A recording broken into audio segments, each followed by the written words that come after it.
les amis, n'hésitez pas à mettre le petit pouce bleu, abonnez-vous et surtout commentez la vidéo, c'est très important. Il y a aussi les streams TPMP du lundi au vendredi à partir de 20 h sur Twitch. Le lien est dans la description et abonnez-vous à mon Instagram. Écrivez une lettre ouverte aux policiers, aux gendarmes de France. Pourquoi et pour dire quoi surtout? Les policiers sont devenus des cibles aujourd'hui dans notre pays et je trouve qu'on a tendance à relativiser le cauchemar qu'ils peuvent vivre dans d'innombrables quartiers. Ouverte. Il y a 18 policiers et gendarmes qui sont blessés chaque jour dans notre pays et il y a en face d'eux un refus d'obtempérer toutes les 20 minutes. Je crois que dans ces périodes de troubles que nous vivons, on ne peut pas être ambigu sur le nécessaire soutien aux forces de l'ordre. Je rappelle que ce sont bien souvent des pères et des mères de famille qui mettent leur vie en danger pour moins de 2 000 € par mois pour protéger celle des Français. Il aime trop dire ça. Certes, Oh il là peut y là. avoir des erreurs individuelles. S'agissant du drame de Nanterre, il y a une enquête qui est en cours. L'IGPN est saisie. Si faute individuelle il doit y avoir, elle sera condamnée, elle sera judiciarisée. Mais moi, je ne souhaite pas à chaque fois que ce type de drame puisse être utilisé pour jeter l'opprobre sur l'intégralité de la profession. Et quand j'entends le président de la République sortir en fait très tôt de sa réserve, en violant totalement la présomption d'innocence, qui est pourtant l'un des fondements du droit français, et en se laissant aller à une forme de peut-être de propos. Il a parlé un peu vite en disant c'est un acte inexcusable, inqualifiable, etc. C'est un drame. Maintenant, il y a une enquête. Il n'est pas juge, il n'est pas magistrat. Et on ne peut pas prendre le risque, quand on a en face des gens qui veulent tuer du flic, de discréditer l'autorité policière. Mais vous Tuer faites du des flic. propositions, notamment à l'encontre de ceux qui s'en prennent directement à l'intégrité physique des représentants de l'État. Vous voulez des... Des fois, tu te poses pas la question, Dofla, de qu'est-ce qui a fait naître des gens comme ça. Genre, si on pouvait avoir un flashback de Jean Messia, ce serait Grit, non? Ça veut dire quoi, Grit? Qu'est-ce qui a fait que Jean Messia est devenu un islamophobe en puissance, tu veux dire? C'est ça? Et j'ai rien compris. What? sanctions plus sévères? Oui, je pense qu'il faut un tournant en matière, d'abord un tournant sécuritaire dans le pays. Pourquoi il faut un parle tournant en franglais? matière pénale. Le problème aujourd'hui, c'est Ce que les serait policiers Grit, sont confrontés à des gens qui veulent les tuer. Moi, je suis allé voir des policiers à plusieurs reprises. Je fais différents commissariats depuis maintenant quasiment une semaine. Et à chaque fois, les policiers me disent on a en face de nous des gens qui veulent nous tuer. Donc, il faut une politique pénale qui soit beaucoup plus ferme, qui soit réellement dissuasive. Nous proposons le rétablissement des peines planchers, la fin des remises automatiques de peine. Il faut créer une nouvelle place de prison, expulser systématiquement les délinquants et criminels étrangers. Il faut surtout être beaucoup plus ferme, beaucoup plus dur à l'égard des mineurs. On souhaite supprimer l'excuse de minorité et je pense À partir de quel âge? autour de 15 ans et je pense Autour de 15 ans. Ouais, Donc à 15 ans, on est jugé comme un majeur. bien sûr et je pense surtout qu'il faut responsabiliser les parents parce que vous voyez, la question que les gens se posent, c'est quand on voit des gamins de 13-14 ans. Moi, je les ai vus en garde à vue. Ils sont très jeunes. C'est 14, 15, 16, 17 ans. Où sont les parents? Donc, il faut responsabiliser les parents. Comment? C'est des articles de loi qui existent. Le 227-17 du Code pénal prévoit que, en cas de manquement à vos obligations éducatives de vos enfants qui vont jusqu'à compromettre sa sécurité, son éducation, sa moralité, vous pouvez être sanctionné par la loi. Abuse Je pense qu'il Dofla. faut également J'ai dit quoi? supprimer les allocations familiales aux parents de mineurs récidivistes parce qu'il n'y a aucune raison pour que les Français qui bossent... En les fait, Français- le problème avec ce qu'il dit, en vrai, l'idée de supprimer les allocations familiales, moi je suis pour, mais je suis beaucoup contre aussi parce que on sait, il y a des mères parfois qui sont isolées, il y a des mamans, il y a des familles monoparentales qui malheureusement ne peuvent pas avoir le contrôle sur leurs enfants parce qu'elles sont fatiguées, elles font à manger, elles travaillent. La CAF, c'est aussi l'un des seuls moyens pour bien arrondir les fins de mois et ne pas se retrouver dans une grosse misère. Donc leur retirer la CAF, c'est compliqué. Il y a des mères qui essayent de donner à 100% de leur personne pour avoir un enfant bien élevé. Mais moi, je le répète à chaque fois, les amis, un enfant qui a des mauvaises fréquentations, la daronne, elle peut pas le savoir. La mère ne peut pas connaître tous tes amis à 100%. On peut pas être sur son enfant à 100%. 24 heures sur 24. Donc l'idée peut être bonne, mais si tu décortiques l'idée et tu le prends au cas par cas, je suis désolé, mais il y a des allocations qui ne méritent pas d'être retirées, même si ton enfant est une merde. Vraiment, c'est pas possible, genre. Ce n'est pas possible. Pourquoi t'es un peu pour? Je suis un peu pour parce que si t'as des familles qui sont pas monoparentales et le père et la mère sont incapables d'élever leur enfant, il y a un problème quand même. Solo, je pense que c'est plus difficile qu'à deux. En vrai de vrai. En même temps, pourquoi tu laisses ton enfant sortir à 23h? Mais c'est ce que je t'ai dit, j'en ai parlé hier, Starkev. Les gars, je vais vous dire la vérité. Hein. Je vais vous dire la vérité, les mecs. Une daronne qui a un enfant de 13-14 ans, je peux vous garantir que l'enfant, il casse un tête contre sa daronne, l'enfant gagne la bataille. Il y a des darons qui se prennent des ta gueule, des ferme ta gueule maman, nique ta mère alors que c'est sa propre mère. Il y a plus de respect gros, il y a plus de respect. On l'a vu dans Pascal le grand frère, il y a plus de respect. Il y a plus de respect mon gars. Donc si tu retires l'allocation familiale à ces personnes-là qui malheureusement ont perdu l'éducation de leur enfant, ils ne peuvent plus le contrôler, etc., etc., c'est la grosse misère. C'est du cas par cas les mecs, ce genre de choses. C'est du cas par cas. Vraiment, vous vous rendez pas compte. Mais mec, mais moi je dis ta gueule à ma mère. Mais je suis mort. Je suis mort, gros. Je suis mort. Je suis mort. Je pense vraiment que je suis mort. Français qui se lèvent tôt soient contraints de payer les 1 milliard d'euros de dégâts qui sont causés Internet, c'est trop cher, et qui se Fakari. ressemblent. Et je pense que pour Internet, c'est trop les cher. mineurs les plus durs, il faut des centres qui soient des centres éducatifs fermés, dont certains d'ailleurs pour les cas les plus difficiles pourraient être des centres de redressement encadrés. Merci à la gauche et à l'éducation nationale. Bah super, parce que la gauche était au pouvoir que 2 fois, et c'était plus la droite qui était au pouvoir que la gauche. Mais d'accord, encore une fois, hein. Un imbécile qui dit que c'est la faute de la gauche. Encore une fois, hein. La gauche n'est pas au pouvoir, mais c'est la faute de c'est la faute de la gauche. Ok, pas de problème, d'accord. Par l'armée, c'est une vieille proposition qui avait été faite à la fois par Ségolène Royal et par Nicolas Sarkozy. Et je crois même que le ministre de l'Intérieur, M. Darmanin, l'avait proposé pour le territoire de Mayotte. Il faut que ce dispositif soit mis en place, concerté avec les armées et mis en place au niveau national. Quand le préfet de l'Hérault, M. Moutou, dit deux claques et au lit quand il s'agit de gamins de 12-13 ans, vous êtes d'accord avec ça? C'est ce que disent tous les parents. Je n'ai pas encore d'enfants, j'en aurai probablement. Mais vous avez pris des claques, vous, quand vous étiez gamin? Moi, j'ai une éducation qui était irréprochable pour le coup. Je remercie mes parents, mais vous voyez, j'ai grandi dans une cité HLM, dans la cité Gabriel Péret à Saint-Denis, et je peux vous dire qu'à 14 ans, ma mère ne me laissait pas en bas de la cité. Voilà. Et donc la réalité, c'est que quand vous venez de ces quartiers, c'est pas parce que vous venez de ces quartiers que vous êtes délinquant. Quand vous venez de ces quartiers, que vous avez une éducation qui est irréprochable de la part de vos parents, vous ne finissez pas délinquant. Et je tiens à dire qu'il n'y a pas d'excuse sociale. Et quelle excuse sociale? Quoi? Mais qu'est-ce que tu racontes? C'est là où je suis pas d'accord avec toi, Dofla. Monoparental et encore plus une mère seule doit être encore plus respectée. Mais vous vous rendez compte? Mais faut pas être d'accord avec moi ou c'est pas binaire. Faut savoir un truc, il y a des enfants, ils en ont rien à foutre. Ils en ont rien à foutre. Même si t'es monoparental, évidemment. Moi j'ai grandi dans une famille monoparentale. Ma mère elle m'a élevé seule. Bah évidemment que je respecte, dès là je suis d'accord avec toi. Mais il y a des enfants qui en ont rien à foutre du respect de leurs parents. Ouais, j'ai pas dit un truc de ouf frère, c'est la vérité, c'est comme ça. Et que ce soit monoparental ou avec 2 parents, il y a des enfants qui ont été mal éduqués malheureusement et du coup ils ont trop pris la confiance. Ils ont trop pris la confiance. Comment ça je suis pas d'accord avec toi, Dofla? Ces familles-là existent. Pourquoi nier la réalité? Ça sert à rien de nier la réalité, ces familles-là existent, c'est tout, c'est comme ça. Jure, un nouveau sub. Merci pour le sub. Ouais, c'est un truc de ouf. En plus, la phrase que j'ai dit, c'est littéralement 1 + 1 = 2. Donc comment tu peux pas être d'accord avec ce que je dis? Vous êtes trop délusionnel des fois. Hein. Ça existe, ces gens comme ça existe.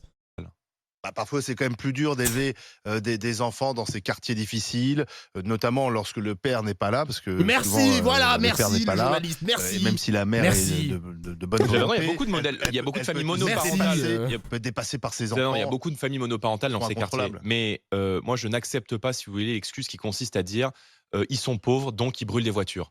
Parce que mieux vaut avoir 20 ans en Seine-Saint-Denis, à Saint-Denis ou à Nanterre que d'avoir 20 ans au fin fond du Cantal ou de la Creuse, où là-bas, il n'y a pas de service public, où là-bas, il n'y a pas de... Oh là là, il a répété. Les mecs, vous vous rendez compte, hein, on a écouté Bardella avant-hier, et on l'écoute aujourd'hui, il a sorti la même phrase. C'est mieux de grandir en cité HLM que de grandir dans des campagnes où il n'y a pas de service public, pas de comico, pas nanani, nanana. Il dit la même chose. Il dit la même chose, c'est un bot. C'est un bot. Pas de cinéma, où là-bas, les bureaux de poste ferment les uns après les autres. Voilà, où là-bas, la première grande ville où vous pouvez aller vous retrouver avec vos amis pour aller boire un verre, c'est à 1 heure de route et encore faut-il avoir le permis de conduire. C'est moins dur en Seine-Saint-Denis qu'à la campagne. C'est moins dur en Seine-Saint-Denis moi, qu'à la campagne. grandi à côté... J'ai grandi à Saint-Denis. À Saint-Denis, j'étais à 17 minutes de Champs-Élysées-Clémenceau, c'est-à-dire à 17 minutes du centre de Paris. Je veux dire, et c'est quoi le message social quand on brûle une école? Mais attends, il habite à côté de chez moi, en fait. Quoi le message social quand on brûle une bibliothèque ou une Ça, on est médiathèque? tous d'accord avec Donc, vous, monsieur on voit bien Bardella. que Mais ce quand sont tous les symboles de la France et de la République française qui sont visés, et que le problème dans ces quartiers, il est beaucoup plus d'ordre culturel, Gabriel Péry l'a parfois dit. culturel, que d'ordre économique, me semble-t-il. Et ça, maintenant, je pense que tous les Français sont d'accord là-dessus. Théoter Ben vous Mohamed. avez 20 ans en Seine-Saint-Denis ou en campagne, le problème aujourd'hui, c'est pas que vous ayez un cinéma ou pas. Le problème, c'est que vous n'avez pas les moyens d'aller au cinéma. Ça, c'est le premier problème, monsieur. Donc, vous ne pouvez pas dire aujourd'hui, moi, je ne me suis même pas une enfant des Il est quartiers gratuit dans les quartiers. Absolument La pas. médiathèque, l'accès Mais à la absolument bibliothèque, pas. tout ça Vous est savez, gratuit. moi, je suis née dans des bidonvilles à Marseille. Ouais. Ils ont été rénovés à la fin des années 90 par la volonté d'architectes et non pas de la ville de Marseille ou de l'État. Et donc, j'ai grandi dans un endroit où la dignité n'existait pas, mais on n'en avait pas conscience parce qu'on ne connaissait que ça et on croyait que la vie, c'était ça, parce que ma mère y était avant moi. Et on a hérité ça des Italiens qui étaient venus, qui avaient fui le fascisme, etc. Donc, comme quoi, le dernier arrivé est toujours un peu maltraité par l'État et par le gouvernement. Ceci étant dit, effectivement, ma mère était seule, elle a divorcé, ça ne se faisait pas à l'époque. On est 7 enfants, je suis l'aînée, et il n'y a aucun délinquant chez moi. J'ai été pendant 20 ans de ma vie éducatrice. Je peux vous garantir, et j'ai arrêté mon métier d'éducatrice spécialisée de rue, parce que je n'avais plus les moyens de travailler et qu'aujourd'hui, quand je m'interpose, quand il y a un souci dans la rue avec des jeunes, quand il y a leur éducateur, le budget pour un éducateur aujourd'hui pour s'occuper de 35 enfants à l'année est de 2 000 €. Avec 2 000 €, on ne fait même pas de la pâte à sel. Vous voyez ce que je veux dire? Et moi, je peux vous garantir qu'à Marseille, le cinéma est à 14,50 € la séance. Il y a des enfants que ça... J'avais pris une sauce sur Twitter par rapport à ça. Hein. J'avais dit que le cinéma, c'est devenu un produit de luxe. On m'a arraché la tête. Ouais, Dofla, tu dis n'importe quoi. Le cinéma, il est à 5 €, 8 €, nanani. C'est un produit de luxe. Moi, je pense sincèrement que le cinéma est un produit de luxe. Tu vas au cinéma avec ta meuf ou avec ta famille. Déjà, tu vas pas rader un film sans popcorn, ni boisson, ni glace ou peu importe. Tu prends au minimum le popcorn avec la formule. Je vous garantis que le cinéma, c'est cher. Le cinéma, c'est cher. C'est la vérité, gros. Moi, je paye plein tarif parce que j'ai 29 ans. Le cinéma, c'est un produit de luxe. C'est la vérité. C'est la vérité. Il y avait Grim Cujo qui m'a dit « Ouais, Dofla, tu dis n'importe quoi. C'est pas un produit de luxe, il y a des offres ou je sais pas quoi. » Alors, je sais pas de quelle offre il parle, j'en sais rien du tout. Mais le cinéma est un produit de luxe. ne savent même pas ce que c'est le théâtre. Encore moins l'opéra, etc., etc. Et que les centres sociaux, aujourd'hui, quand il y en a encore, parce qu'il n'y en a pas de partout, n'ont plus les moyens financiers et humains, parce qu'il y a de moins en J'ai jamais compris les gens qui aiment manger au cinéma. Bah déjà, vous le voyez à travers mes streams, les mecs, quand je veux manger quelque chose, je mange devant quelque chose tout le temps, les gars. Il faut que je mange devant quelque chose. Devant le journal, devant un film, devant une série. Vous le voyez sur mes streams, je mange toujours devant quelque chose. Et au cinéma, c'est pareil. Je me refuse de regarder un film et rien grignoter. Genre, c'est impossible. C'est impossible, les gars. Impossible. Vraiment, c'est pas possible. moins d'éducateurs et de moins en moins d'éducateurs expérimentés. Je suis obligé de qui manger sont devant là quelque chose. pour jouer Alors, le est-ce rôle qu'il y a de un grand manque de frère moyens dans ces et la quartiers police de proximité. Moi, je suis pour le rétablissement de la police de proximité, de l'armée et de Ouais. non, mais d'un certain nombre On de mange choses. devant Doflamingo. Et tant qu'on Ah. aura des zones qui sont Chef. devenues... Non, Chef. faut rappeler que les premières victimes de tout ça, c'est les habitants, en Bien fait. sûr. Et que c'est une minorité qui fout le bordel, excusez-moi l'expression. Alors, Jordan Bardella, est-ce qu'il faut plus de moyens? Est-ce qu'on a abandonné Je ces suis pas quartiers? certain que si on envoyait ceux qui tirent au cocktail Molotov sur les forces de l'ordre au cinéma, que ça change grand-chose.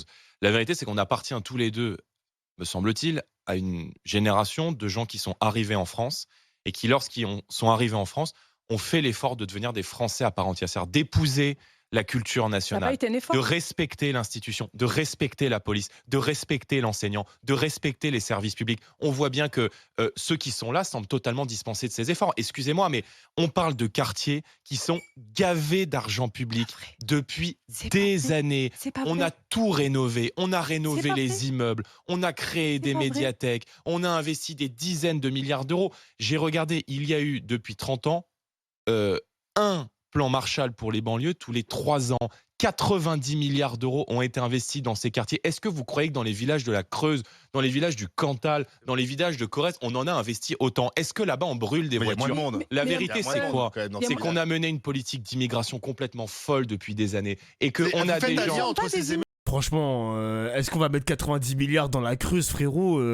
J'espère qu'il n'y a pas un viewer de la Creuse, mais excusez-moi, les gars, bon.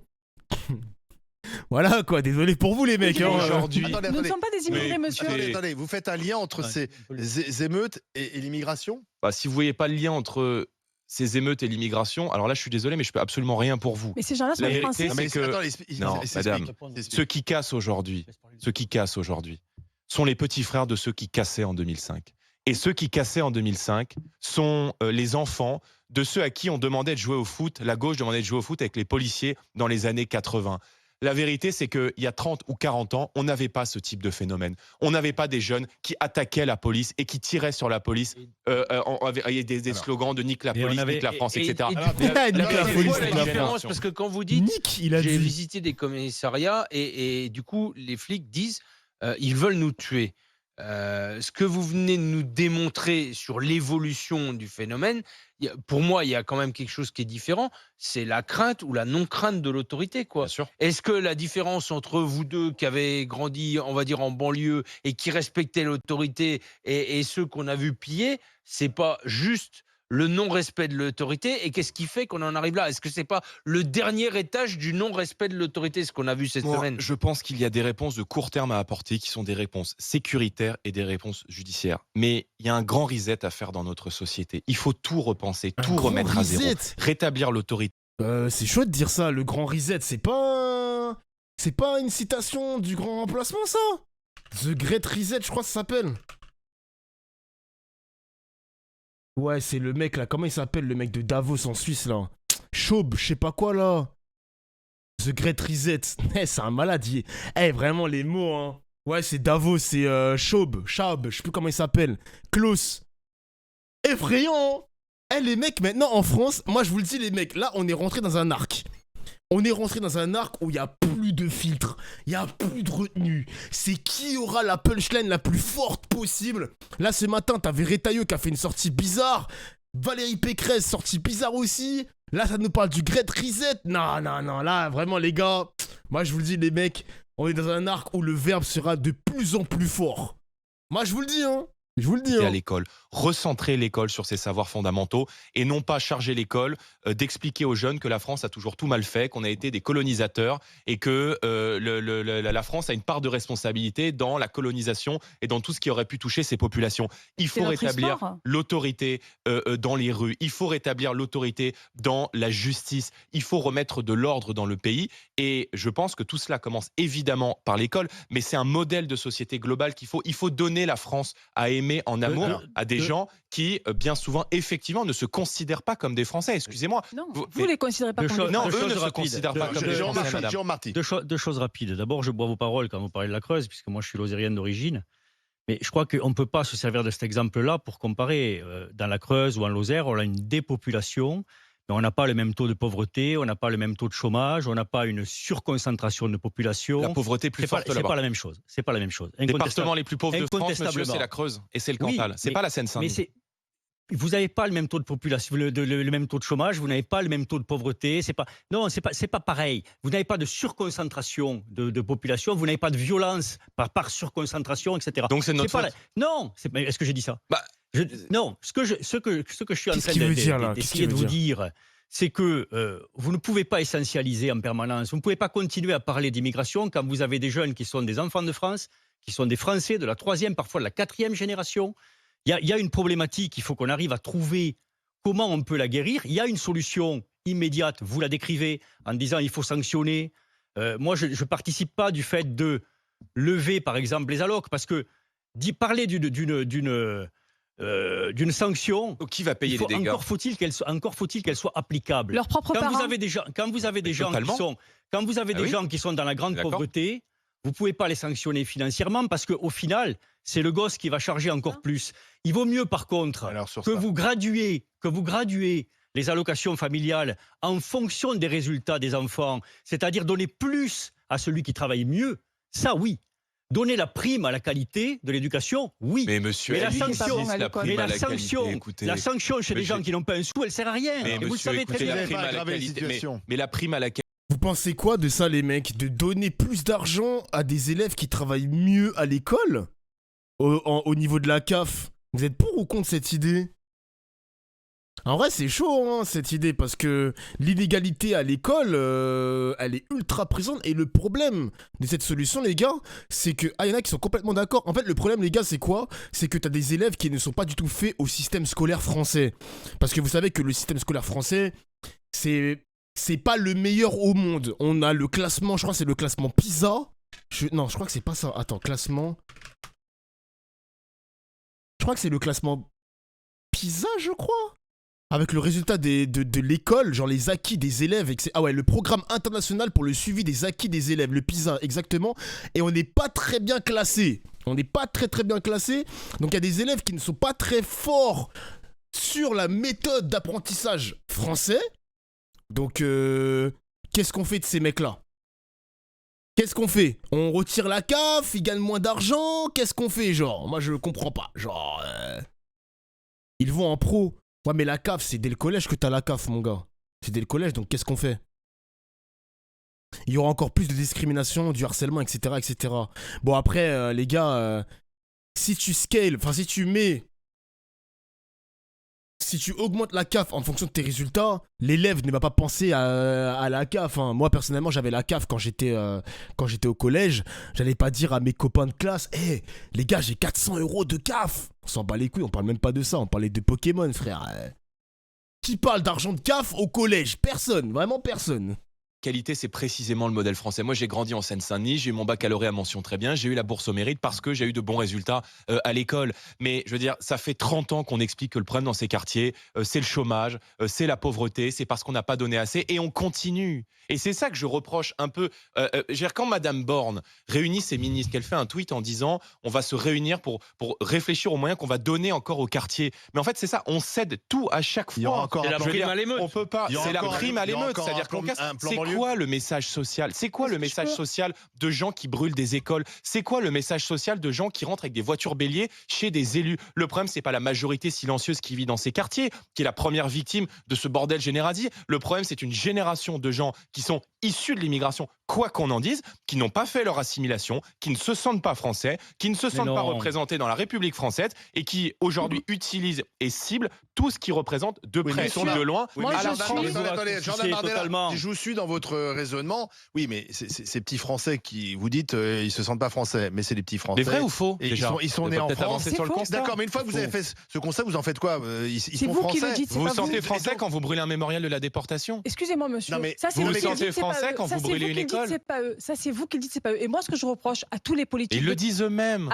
Non, c'est pas vrai. Moi, vous savez ce que je vous invite, monsieur? Devant toute la France, là. Je vous invite à tomber votre costume. Je sais pas si toute la France écoute les grandes gueules, mais je vous le souhaite parce que le maximum d'audience, c'est important. Je vous invite à tomber votre costume, à mettre une paire de jeans et un t-shirt et une paire de baskets, une casquette et une paire de lunettes.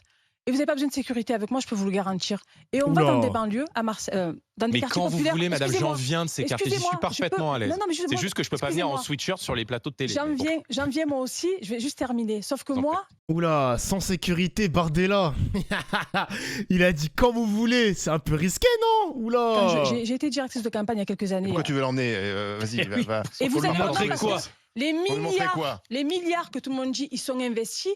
Dans ces cités où tout le monde dit qu'il y a des milliards qui ont été investis, aucun de nous n'irait y revivre aujourd'hui. Moi, j'en suis partie et je suis contente d'avoir eu les moyens de... Pourquoi, madame, vous en êtes partie? Excusez-moi.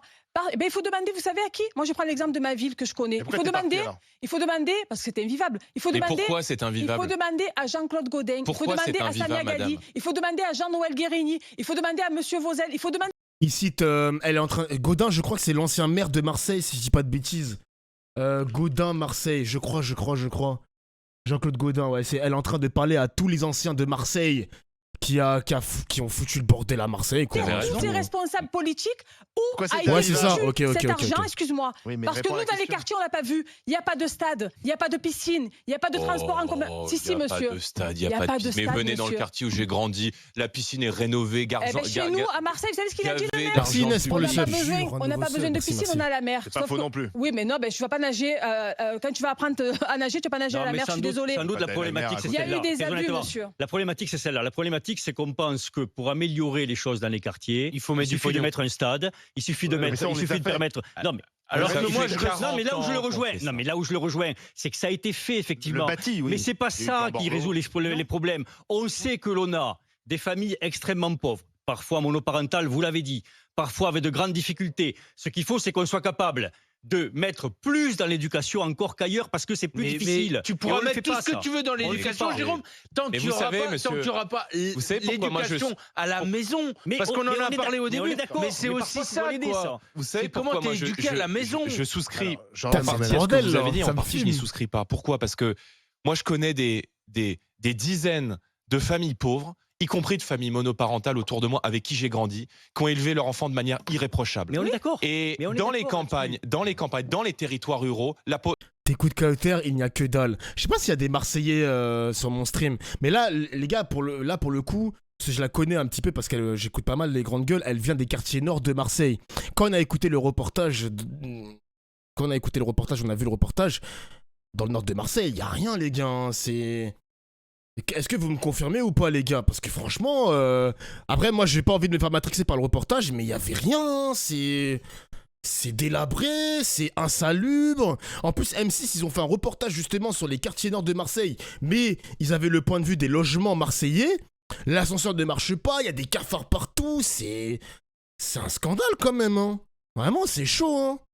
c'est là-bas qu'est la pauvreté. Parce que là-bas, on n'est pas à un quart d'heure du centre de Paris. Là-bas, on n'est pas à 5 minutes à pied du Stade de France. Là-bas, on n'est pas à 5 minutes à pied de la mairie, de la piscine, des services publics, des infrastructures sportives. Et là-bas, il y a des familles très pauvres. Il y a des familles très pauvres qui ont peu de moyens et qui arrivent à éduquer leurs enfants sans problème et de manière totalement irréprochable. Et là-bas, on ne brûle pas des voitures pour exprimer une colère. On ne brûle pas des écoles. On ne brûle pas des bibliothèques. Donc, si vous ne voyez pas, excusez-moi, si vous ne voyez pas l'éléphant dans le salon, à savoir qu'on a... Suzy, tu veux parler sur Discord? Attends, bah, j'écoute juste Darmanin. J'écoute, bah c'est pareil. J'écoute juste Bardella, vite fait les mecs. Je dois mettre des pâtes. Je dois faire cuire mes pâtes pour le film de tout à l'heure là, pour me poser devant mes spaghettis bolognaises. Donc j'arrive. Raté 30 ans de politique d'immigration dans ce pays. Alors je ne pourrais strictement rien faire pour vous. Mais je pense et je suis convaincu que les gens qui nous écoutent. Attends, je retiens ton pseudo. J'en termine. Je suis convaincu que les gens qui nous écoutent savent pertinemment ce que je dis. Je suis encore une immigrée. Je retiens ton pseudo. C'est extrêmement violent pour moi, monsieur. D'accord. Et c'est vous qui m'excluez de la communauté nationale. Qu'est-ce qui s'est passé là? Moi j'ai 46 ans. Qu'est-ce que je vous ai dit? Moi j'ai 46 ans. Qu'est-ce que je vous ai dit? Je suis né sur ce territoire. Mais qui a Quand dit ça? vous dites qu'il y a 30 ans d'échec de l'immigration, je me sens fort. Ben non, monsieur, je suis pas une immigrée, je suis né ici, ma mère est venue à 5 ans. Non, mais c'est pas moi, c'est tous les gens comme moi. Vous êtes monocentré comme ça. C'est tous les gens comme moi, monsieur, je suis pas seule.